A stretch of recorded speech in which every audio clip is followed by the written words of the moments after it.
Hey guys, M13 here, and I've been getting some requests for me to show my Ninja. I've shown it before, but let's just do it again.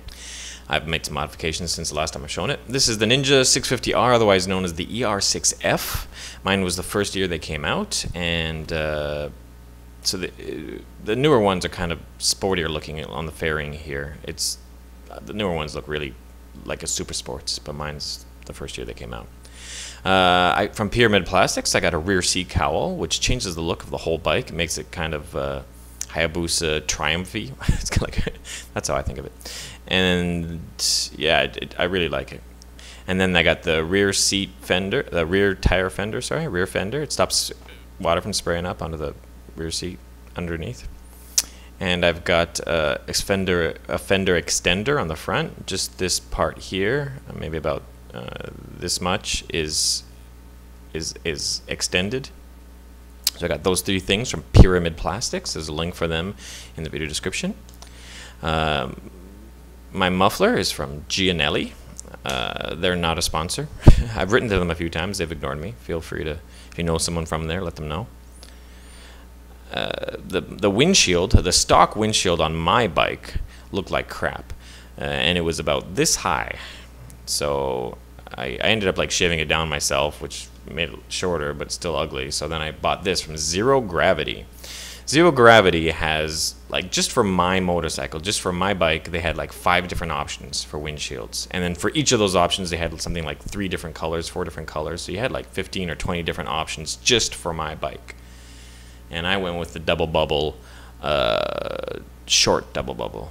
Yeah, they have a regular double bubble, short and long, and I went with this is the short double bubble, which looks awesome.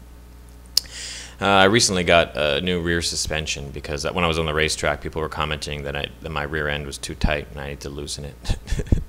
That's what she said.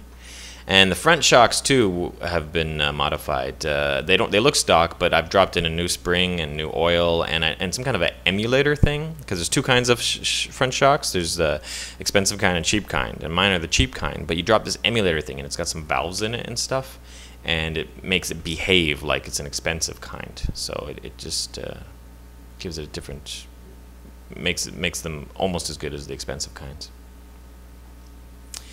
And Scott Oiler. And it was a running joke for a while. People were leaving comments about Scott Oilers on my videos because I had like 3 videos in a row where I talked about it and people got bored of me talking about it so much. But an interesting point is, in one of my videos I mentioned that the Scott Oiler, oh yeah, and this is the best mod ever. In one of my videos I mentioned that the Scott Oiler, I talk about the Scott Oiler and I say that it makes so much sense that it should be stock on motorcycles, like, and I believe that in the future it will be. And recently BMW has incorporated Scott Oilers into their options on their new bikes. In other words, you can go to a BMW dealership, buy a brand new motorcycle, and one of the options is a Scott Oiler, and it has like the BMW logo on it and stuff. I don't know if that counts as OEM or not, but it's like a joint cooperation. That doesn't make sense. This is a joint something between BMW and Scott Oiler, where yeah, and BMWs are known as being the most reliable bikes on the planet, and of course it only makes sense. So there's a link to that below. So if you're, if that doesn't convince you, because it's just, they use them on the super motards, because if you're crossing a desert or whatever, you want your chain constantly oiled. You don't want to be having, it doesn't just work for cross country, but for anything.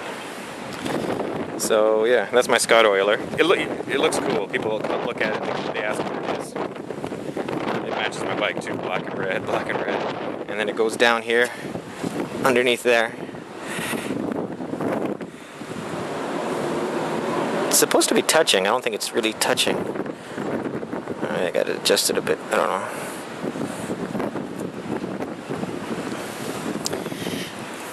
Yep. So that's it. That's pretty much all I've modified, and that's these sliders. They're the very first thing. As soon as I bought the motorcycle, before I even rode it, I got sliders put on which is in case you drop the bike, it lands on this instead of the plastics dropping on the ground. It should land on this, and it should at least save you some damage.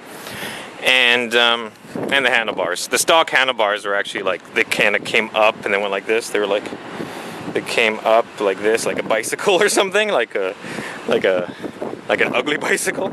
So as soon as I saw the handlebars, I'm like, yeah, I don't want those. So I never even rode the bike with the stock handlebars, not even once. I did. And people often ask me, what kind of handlebar did you buy? And the answer is, I don't know. I just told the shop, I said, put straight handlebars on there as low as possible. I don't want the stock ones. And they're like, okay. And as far as I know, they aren't any brand name. They're just handlebars. You know, handlebars for a motorcycle and handlebars for a bicycle are pretty much the same thing. That's it. So yeah. So you asked and I gave. This is my close look at my Ninja.